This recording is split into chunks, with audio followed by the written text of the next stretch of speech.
All right, so next up, we're going to talk about stereoisomers. And so obviously this is a type of isomer. And so in a stereoisomer, we have the same formula, same constitution. I'll expand on that in a little bit, but different spatial arrangement.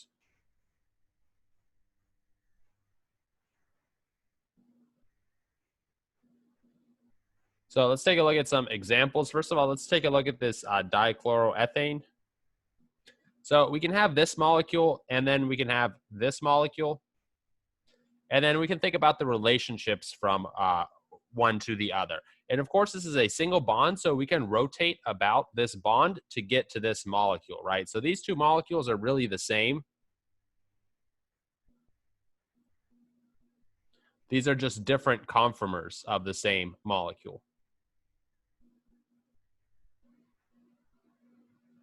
Right, so the analogy here would be kind of like a closed fist versus an open hand, right? It's still your hand, you've just moved it around a little bit.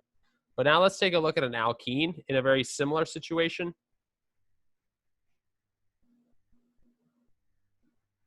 Right, now we can think about what is the relationship between these two molecules. And remember, we cannot rotate about this bond. There's no rotation. And so this one cannot become the other. If you think about the formula, they have the same formula. And then if you think about the bonds, right?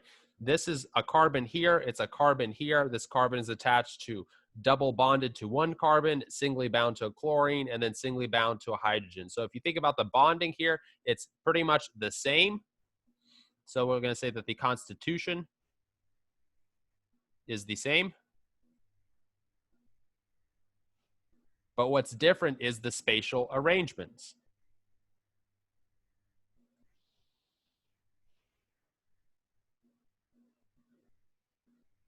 And so this makes them stereoisomers of one another, and these are in fact different molecules, because we cannot transform one to the other just by rotation. And so this one, we can see that the chlorines are on the same side. This is called cis. So this is a cis alkene. And then in this one, we have chlorines on opposite sides. So we call this a trans alkene.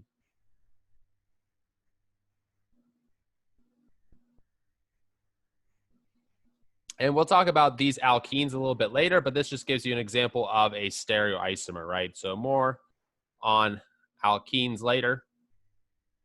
We'll take a look at alkanes next.